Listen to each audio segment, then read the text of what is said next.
I have two of the exact same lathes. One I've done wood turning on for years. The other one I converted to outboard turning. I turned the spindle around, changed the shifts so that the belt would still be able to do the speeds, and now I can put outboard turning. So to do that, I also had to build a freestanding tool rest.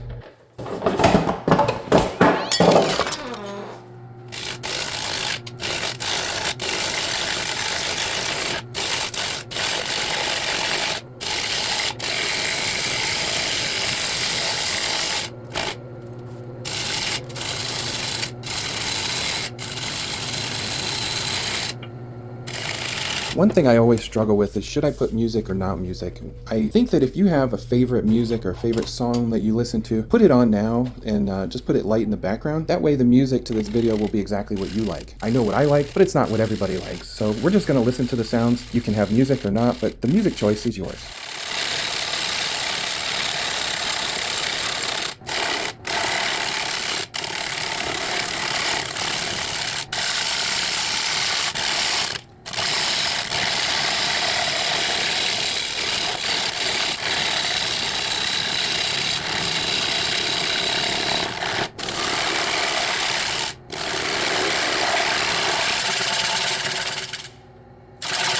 So when these big, large turnings are slowing down or turning, it is like a huge flywheel. And they use flywheels on spinning things to reduce the slowing and speeding up. So it's going to keep a very consistent speed. You're not going to see the lathe stop like sometimes it does on smaller pieces. And this large platter just acts like a huge flywheel. It's about 18 inches, probably end up being just over 17 inches diameter.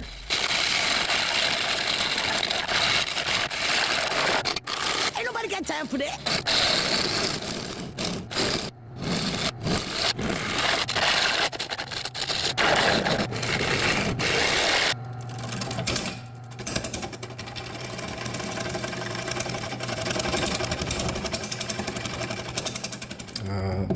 There's a knot there.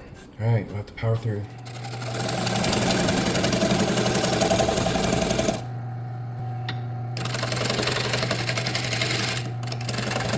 So for the shear scraping, I'm going to hold the tool at about a 45-degree angle, more vertical than horizontal, and it's going to just slice the wood off in these real small ribbons, and it leaves a really nice surface. Almost you don't have to sand.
So how do you fill cracks? In most woods, I like to use wood glue and I'll rub it into the crack and the sawdust will fill in the cracks and it almost dries while you're doing it. That's what I've had the most success with.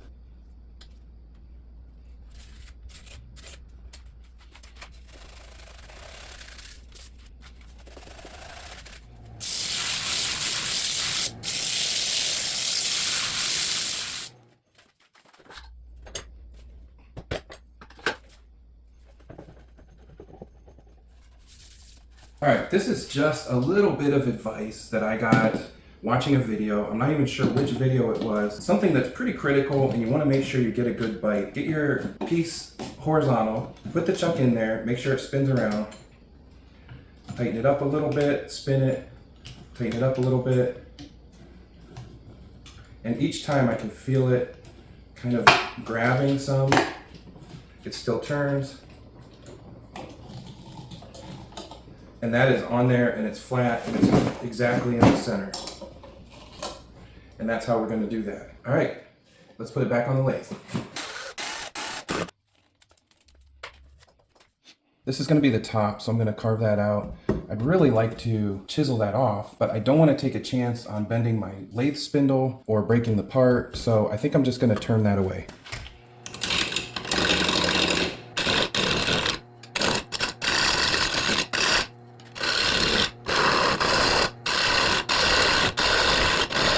How do you see yourself? Do you look at your life through the lens of shame and faults and sins? Or do you look at how God sees us, with God's redeeming grace? I was thinking about these two people in the Bible, some of the most prominent figures, Moses and King David. Both were defined by God, not for their failures, but for their faith and obedience, which grew stronger despite their mistakes. Moses was a man with a temper. In a moment of anger and frustration at the Israelites, he struck a rock instead of speaking to it as God commanded. This single act prevented him from entering the promised land. But that's not where God's story for Moses ends. When God speaks of Moses later, he doesn't call him a failed leader. Instead, he declares Moses to be very humble, more so than anyone else on the face of the earth. That's in Numbers 12:3. God's gentle, long-suffering work transformed Moses over the years from an impulsive young man to a meek and faithful servant who had an intimate relationship with his Lord. King David knew the depths of sin. He committed adultery with Bathsheba and then had her husband Uriah killed to cover his tracks. These were horrific acts with devastating consequences, yet God's ultimate view of David is forever preserved in Scripture. A man after my own heart. That's in Acts 13:22. Why? Because when confronted with his sin, David did not justify it. He repented deeply. His great heartfelt remorse is preserved for us in Psalm 51, where he cries out for cleansing and restoration. God saw beyond the temporary darkness of David's sin and saw the true nature of his heart, a heart that at its core was passionately devoted to him. The power in these stories is not that these men were flawless. The power is that God looked past their flaws and defined them by their purpose, their successes, and their spirit of repentance. How often do we do the opposite to ourselves? We let a single mistake, a moment of weakness, or a pattern of past failures become our entire identity. We label ourselves as failures, unworthy, or stained. Sometimes we're just mimicking what our parents told us or what other people called us. But the Bible offers a new and better label. If you are in Christ, your identity is not rooted in your performance or your past. Your worth comes from who God says you are, a beloved child, fully forgiven, and a new creation. Just as God focused on David's repentant heart and Moses' ultimate faithfulness, he looks at you through the redemptive lens of his grace. Before this video is over, let's stop replaying our failures and start embracing our redemption. Move past the shame that tries to define us and fix our eyes on the God who calls us his own. Live defined not by the shadow of our mistakes, but by the light of his incredible grace. Love you, and I'm praying for you.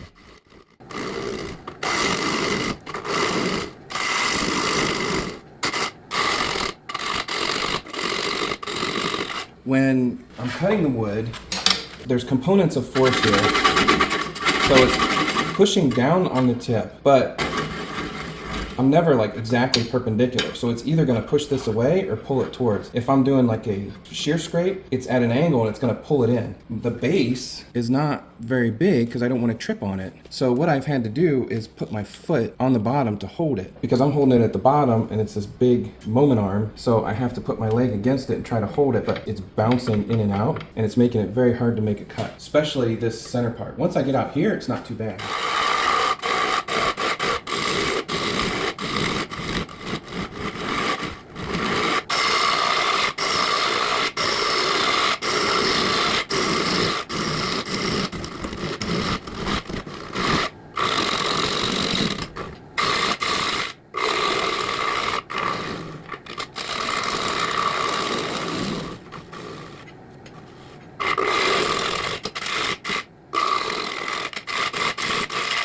Okay, now that I've got that tenon in there, so just in case I can put that back on the chuck, I don't want to start cutting from the center. I want to start cutting from the outside, because if you have more mass on the outside, less on the inside, when you start cutting out here, that whole thing will start to vibrate. So we want to keep it as massive as we can in the center and cut in.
my round carbide from Simple Wood Tools and just kind of work that radius right there.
All right, I think we're done cutting. And you could hear when I was hitting those knots, you could hear it was like, gank, gank, gank, gank, gank, gank. That was tough. I had to go really slow.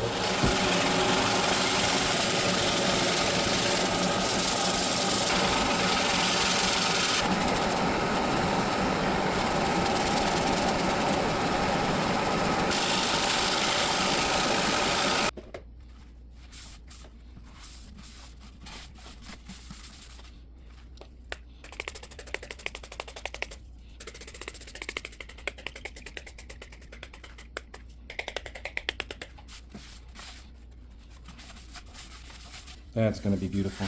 All right, I gotta figure out what coating I wanna put on it. Maybe shellac. That's enough for tonight. We will see you tomorrow.